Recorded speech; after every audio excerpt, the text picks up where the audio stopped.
हा व्हिडिओ पाहिल्यानंतर ना तुम्ही पावसाळ्यामध्ये ग्राउंडवर खेळणं तर सोडा, उभं राहण्यासाठी देखील 10 वेळा विचार करा. नाही त्याचं झालं असं की एका मैदानावर एक सामना सुरू होता. प्रेक्षक जल्लोष करत होते, खेळाडू देखील पूर्ण ताकदीने खेळत होते.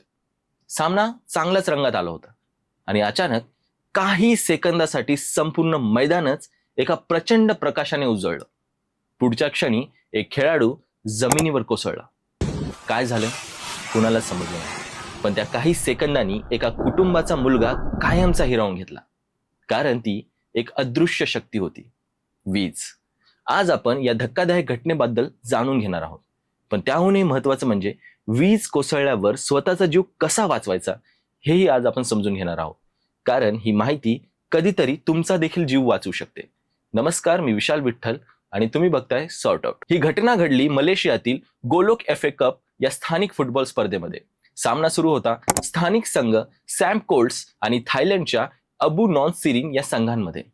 मैदानावर खेळ चांगल्याच रंगात आला होता, पण हळूहळू हवामान बदलायला सुरुवात झाली. आकाशात काळे ढग जमा झाले, वारा बदलला आणि काही क्षणातच मैदानावर भीषण वीज कोसळली. व्हायरल झालेल्या व्हिडिओमध्ये स्पष्ट दिसते की वीज पडताच प्रचंड प्रकाश झोत निर्माण झाली होती आणि एक खेळाडू जागच्या जागी कोसळला. हा खेळाडू होता 24 वर्षीय विंगर सोफवान अवाई. त्याला तात्काळ वैद्यकीय मदत देण्यात आली, रुग्णालयात हलवण्यात आलं, पण डॉक्टरांचे सर्व प्रयत्न अयशस्वी ठरले आणि त्याचा मृत्यू झाला. या दुर्घटनेत सोफवान सोबत आणखीन 12 खेळाडू देखील जखमी झालेत. या घटनेनंतर फुटबॉल असोसिएशन ऑफ थायलंडने शोक व्यक्त केला असून संपूर्ण क्रीडा जगत हादरून गेले. पण प्रश्न असा आहे की वीज नेमकी त्याच्यावरच का पडली असावी? आपण लहानपणापासून ऐकत आलो आहोत की वीज झाडांवर पडते. मग मैदानावर खेळणाऱ्या खेळाडूवरती कशी काय पडली? यामागे देखील विज्ञान आहे. वीज नेहमी सर्वात उंच वस्तूवरच पडते असं काही नाहीये. ती जमिनीपर्यंत पोहोचण्यासाठी सर्वात सोपा विद्युत मार्ग शोधते. मोठ्या मोकळ्या मैदानात उभा असलेला माणूस, धावत असलेला खेळाडू किंवा हातात धातूची वस्तू असलेली व्यक्तीही त्या विद्युत प्रवाहाचा मार्ग बनू शकते. याहूनही धोकादायक गोष्ट म्हणजे ग्राउंड करंट. वीज एखाद्या ठिकाणी पडली तर तिचा प्रचंड विद्युत प्रवाह जमिनीतून अनेक मीटर पर्यंत पसरतो. त्यामुळे वीज थेट तुमच्यावर पडली नाही तरी त्या प्रवाहामुळे गंभीर दुखापत आणि मृत्यू होऊ शकतो. घटनेचा व्हिडिओ काही तासातच जगभर व्हायरल झाला. लाखो लोकांनी हा व्हिडिओ पाहिला. अनेकांनी सोफवानला श्रद्धांजली वाहिली. पण त्यावेळी एक मोठा प्रश्न देखील विचारण्यात आला. हवामान इतकं खराब होतं तर मग सामना थांबवला का नाही? अनेकांनी आयोजकांवर टीका केली.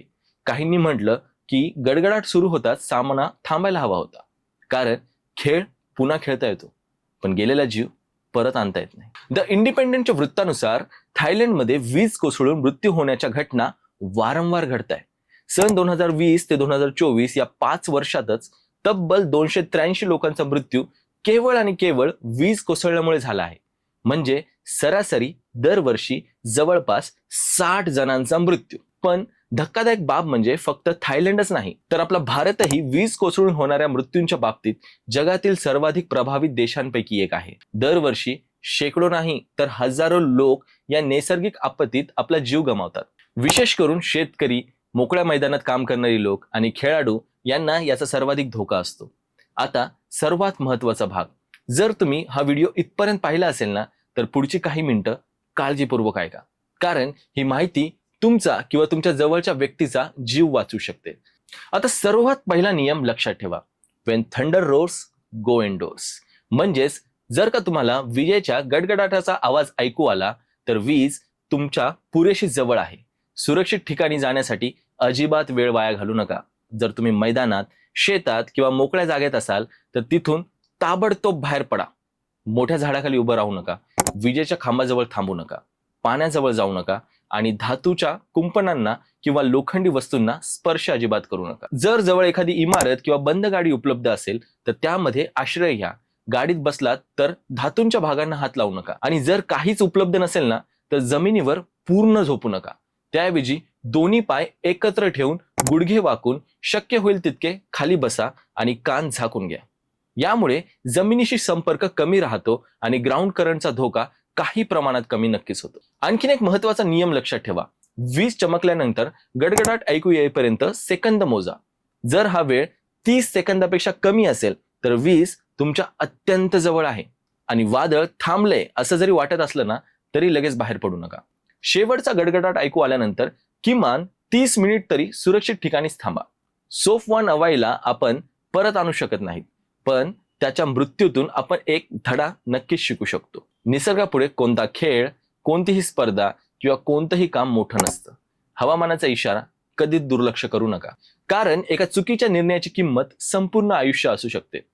तुम्ही कधी अशा वादळी वातावरणात अडकला आहात का? किंवा तुमच्या परिसरात वीज कोसळण्याची घटना कधी घडली आहे का? तुमचा अनुभव कमेंटमध्ये नक्की सांगा आणि हा व्हिडिओ नक्की शेअर करा, कारण कदाचित ही माहिती एखाद्याचा जीव वाचू शकते. मी विशाल विठ्ठल आणि तुम्ही पाहत होता सॉर्ट आउट. आता पुन्हा भेटूयात नवीन एका विषयासह. तोपर्यंत काळजी घ्या.